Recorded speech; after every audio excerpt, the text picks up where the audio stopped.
Now let's look at the fourth way, and maybe the most commonly used way to solve quadratic equations. So fourth method, we actually call it using the quadratic equation. I guess it sounds redundant. So what happens, you have to take your quadratic equation. For instance, let's say I'm going to have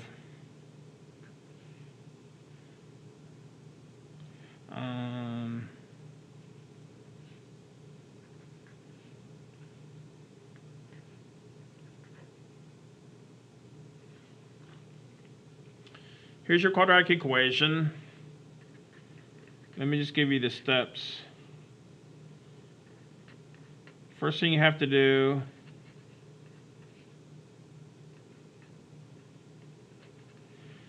everything has to be on one side.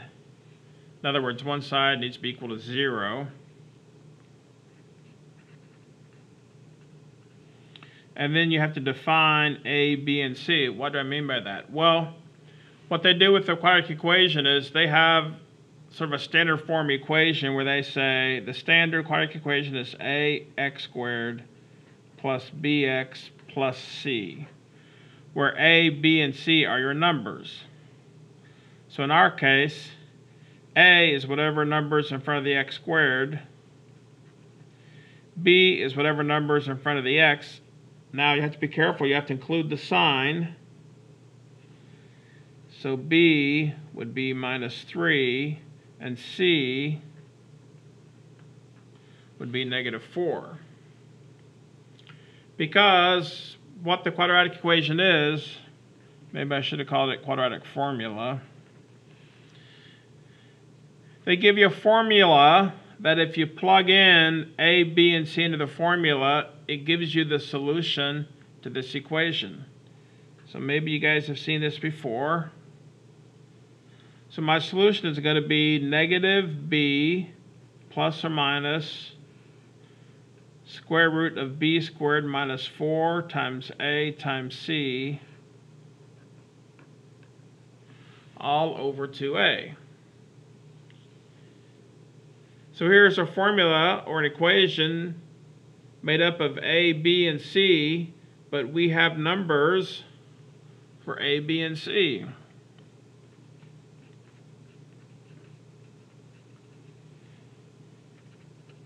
So once you define a, b, and c, you plug them into the formula, and you've basically solved it.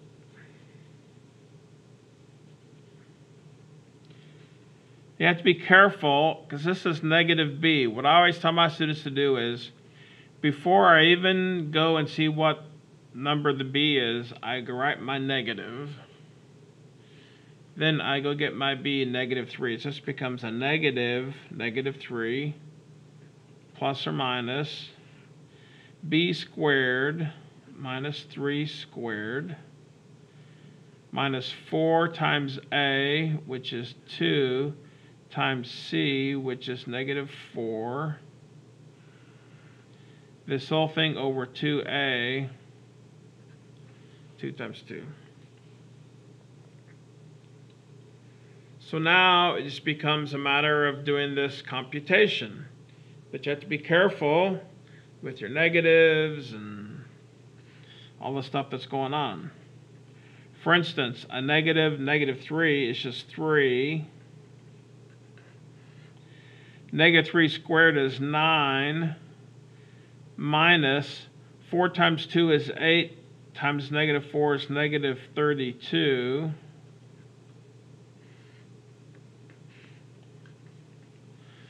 If I keep doing this calculation, 3 plus or minus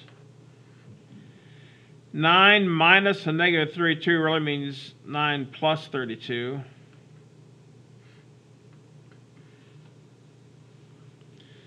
So it looks like 3 plus or minus square root of 41 over 4. You always have to look and to see if this square root will simplify, but this one does not. And just so you know, I think when you give the answer online or in the My Math lab. It's pretty common for a computer program. They actually want it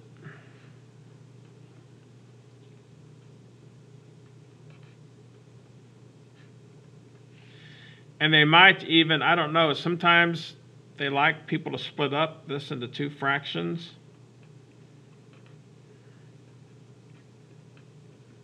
This is just a heads up in case you're doing the homework and you think you've done it correct and it keeps calling it wrong. They may want it like this. But anyways, so we solve this problem using the quadratic equation. Now look at this original equation.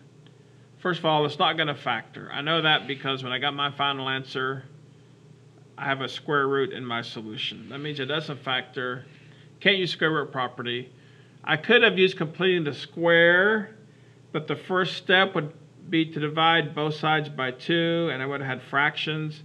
Completing the square would have been a real mess. So really, the easiest and best way to solve this equation was just to use the quadratic formula. So it's just a matter of being careful when you stick in the numbers, being careful with your math. Now, here's something they like to have you look at, and it's all based upon this quadratic formula. So let me write the quadratic formula and then talk about what they like to do.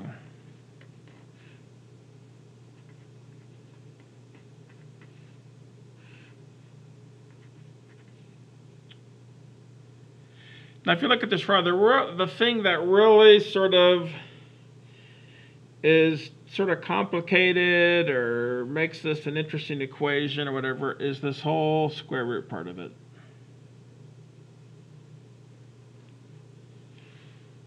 Matter of fact,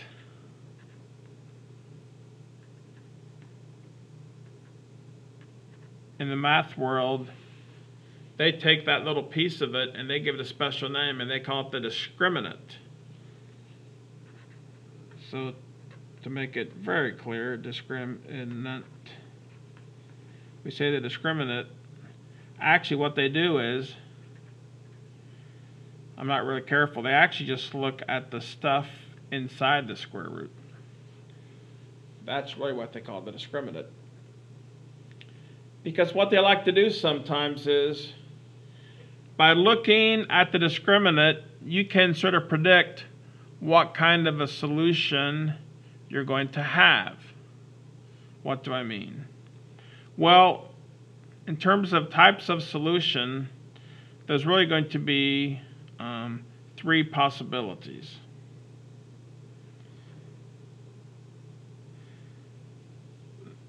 Let me write the discriminant and let me give the possibilities. The first one, sometimes, so what they will do sometimes is they will give you, just like the problem we just did. Let me write that down. They give you a quadratic equation, and initially they don't even ask you to solve the equation. They just ask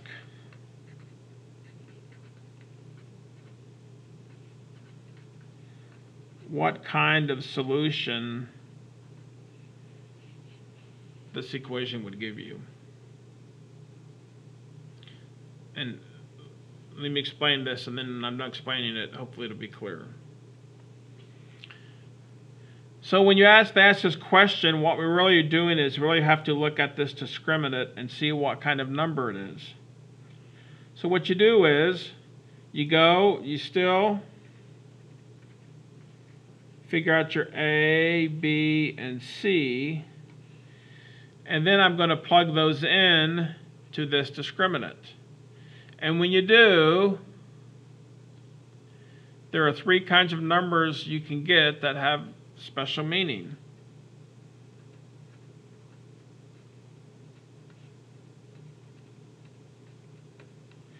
Sometimes you'll plug in the A, B, and the C, and this whole thing ends up being a negative number.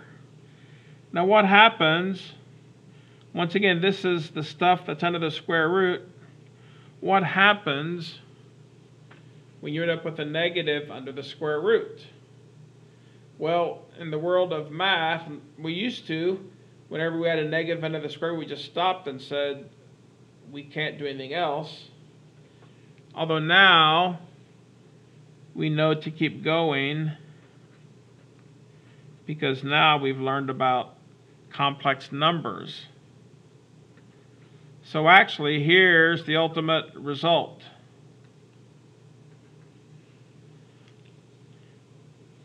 If your discriminant is a negative number, that tells me that if I try and solve that equation, I'm going to have two complex solutions. In other words, I get two solutions, right? Because the plus and the minus, the plus gives one solution, the minus gives a second solution. But they're both going to be a complex number. They're both going to have an I in it. That's because I ended up with the negative number inside the square root. So sometimes it happens. The discriminant's a negative number, so I can say, what kind of solution am I going to have? I'm going to have two complex solutions.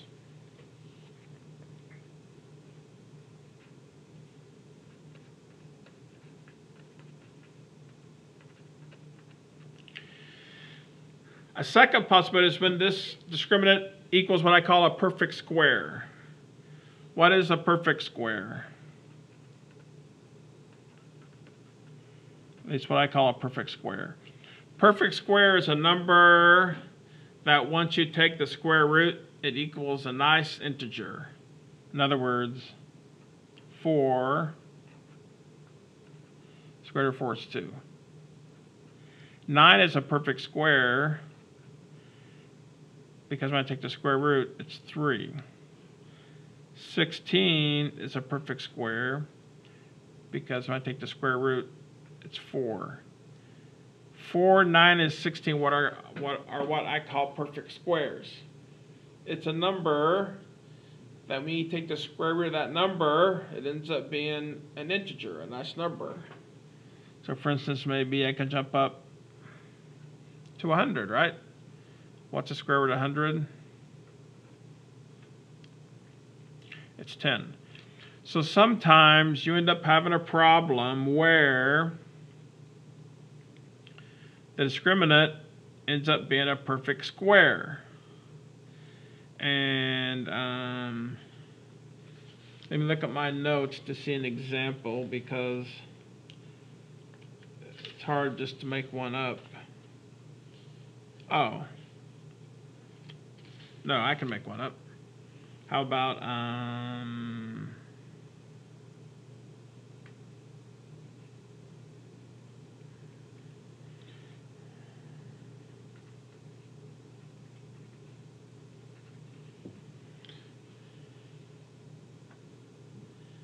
that was my initial equation.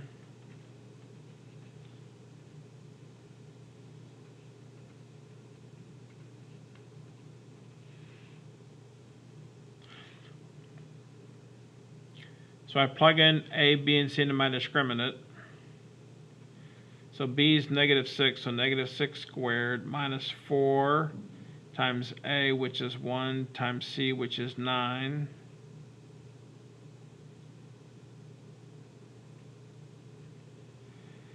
(36 minus 36 equals 0).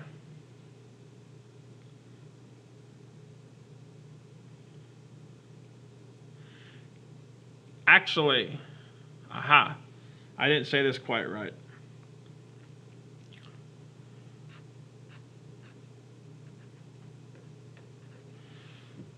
Sorry. Once I did the example, I realized I misstated that. What sometimes happens is the discriminant equals 0. And this is an example. Because when the discriminant equals 0,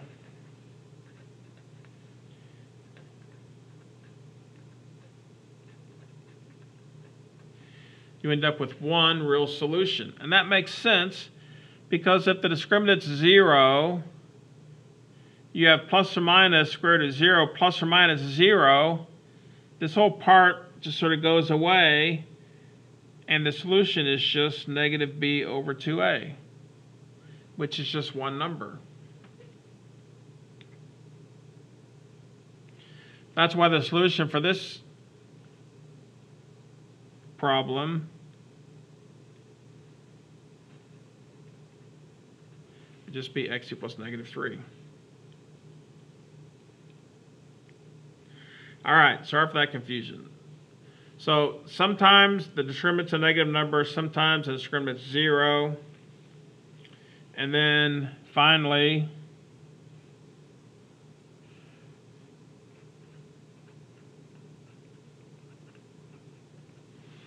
if the discriminant's a positive number, then you get two real solutions.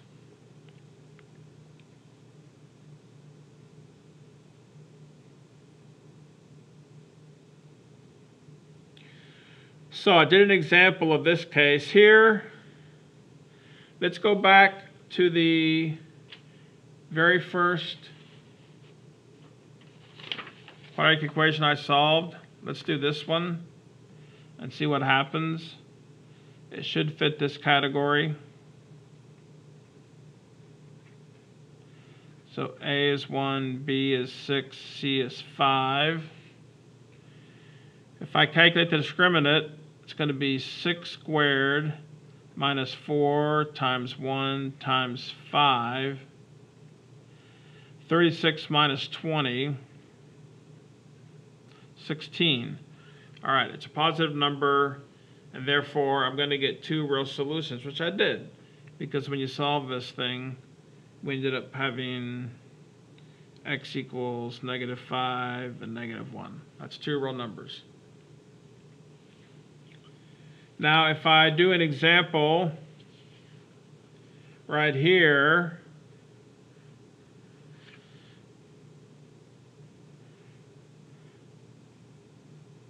how about, let me make one up that I think should work. X squared plus x